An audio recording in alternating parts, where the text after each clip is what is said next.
And as we've mentioned, we have a new segment. Mandy, as you might have heard, is getting married. Yes. When is the wedding date? Oh, girl. Really? You don't know the wedding date? No. June 22nd. I thought you were supposed to be. That's right. I knew it was June something, but I didn't know the exact date. Anyway, and I may The camera guy saying not. he knows the date. He knows the date. You didn't remember the date. Well, I know I should know. As an alternate bridesmaid, I should know. I may or may not be one. The jury's still out. We'll see.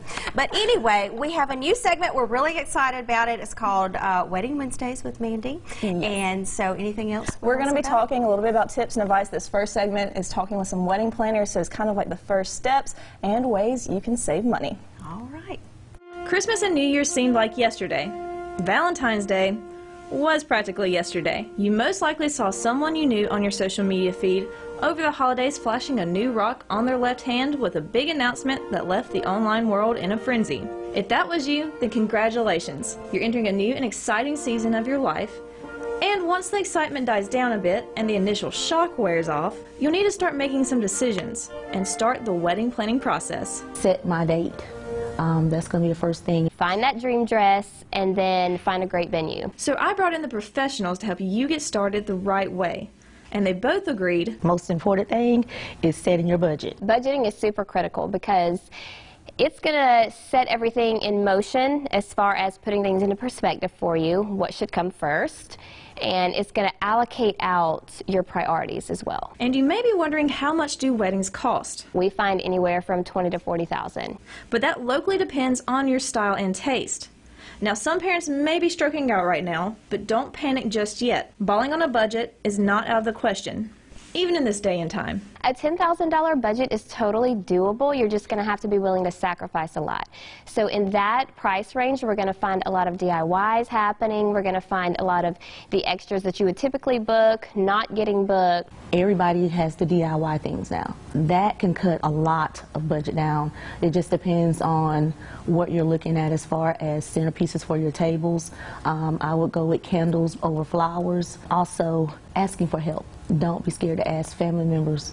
Give them some, specific duties to do to help out. And consider the time of your wedding to help cut costs. Morning weddings can cut back as far as food-wise. Okay. You can have a breakfast bar. I've done a morning wedding before, and it was beautiful. Considering having your wedding on a day other than Saturday, Sundays could potentially save you thousands of dollars. I don't think brides realize that. If you have a lot of guests coming from out of town and you want to go late into the night celebrating, then Kimberly advises also picking a Sunday with a Monday holiday to follow. What we like to do is, it's going to go back to priorities, because when you're prioritizing those biggest sections in your wedding, it's going to put things into perspective, and things that you thought that you wanted are not going to seem as important, so you're willing to put your budget somewhere else. Guest count is going to be another big thing. And remember, ladies, it can get overwhelming, I know, but take a deep breath and enjoy the ride. It's about what you want. Whatever it makes you happy that day, and that's what matters. It's a celebration, and that's exactly what you should be doing from the very get-go, from the time that you get engaged until the time you walk down the aisle. So hopefully that'll help some parents maybe save some money. A few tips, and Michelle and Kimberly both awesome. I'm going to have their contact information on Dothan First. And next week is going to be talking a little bit more about wedding planners, what exactly they do, the stress they can take away, and why you should get one. So you'll see Kimberly and Michelle again next week for that. I'm excited to have to tune in. And shout out to my friends for their wedding videos. Absolutely. They did a great job with those videos. Yeah. That's one thing you should get, videographers. New thing, but those are really handy, especially if you want to go back and watch your wedding because everything's going crazy. And it's kind of nice. I mean, photos are nice too, but videos, it's kind of awesome to go back on that. Absolutely. I agree with you on that. Well, I'm excited about this new series, so y'all have to tune in every Wednesday, 6 a.m. right here on Wake Up Wiregrass. Still coming up on this newscast, if you work at Papa John's, you might not have to worry about paying your college tuition. Sounds nice. We'll explain after the break. Stay with us.